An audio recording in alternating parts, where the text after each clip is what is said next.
ఒకప్పుడు వైద్యం నారాయణ హరి అనేవాళ్ళు. అవును. కానీ రాను రాను డాక్టర్ల మీద కొంతవరకు గౌరవం తగ్గుతుంది కావచ్చు, ఎందుకు వ్యాపార విలువలు పెరుగుతున్నాయి కాబట్టి అనేది అనిపిస్తుంది. డాక్టర్ల మీద గౌరవం తగ్గటానికి కారణం మెడికల్ కాలేజీలో మాకు మెడిసినే నేర్పిస్తున్నారు, ప్రాక్టీస్ నేర్పించట్లా. ఓకే. ఒక పేషెంట్ని ఎట్లా ఏ విధంగా ఒక పరిస్థితుల్లో ఏ రకంగా రిసీవ్ చేసుకోవాలి. ఒక ఇంజరీతో ఒక పేషెంట్ వచ్చాడు, రాగానే ఆ ఇంజరీతో వచ్చిన పేషెంట్ని ఫస్ట్ ఎయిడ్ అనేది అది మన అసలు అక్కడ డబ్బు చూడకూడదు మనం. ఫస్ట్ ఎయిడ్ రాగానే అబ్బో వీడిని ఇది మన దగ్గర వీళ్ళు పెట్టుకోబడి వాళ్ళ బట్టలు చూడగానే వీళ్ళు పెట్టుకోలేరని చెప్పి పక్క హాస్పిటల్కి పో, అటు పో, ఇటు పో అని ఎరాటిక్గా ప్రవర్తించే కొంతమంది డాక్టర్స్ ఇబ్బందుల్లో పడుతున్నారు. అంతేకాని ప్రాపర్గా మెడికల్ ప్రాక్టీస్ చేసే వాళ్ళని ఎవరిని పేషెంట్స్ ఏం కొట్టట్లా. ఏదో ఒక కారణం ఉంటుంది.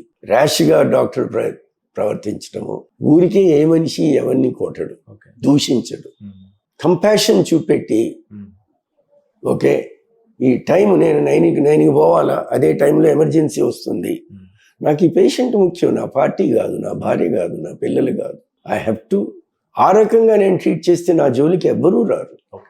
కాబట్టి ఐ థింక్ విధానాలు వేరైనా కూడా ఈ రోజు కూడా అన్ని ప్రొఫెషన్స్తో కంపేర్ చేసుకుంటే medical profession is most honourable profession and I'm glad to be here.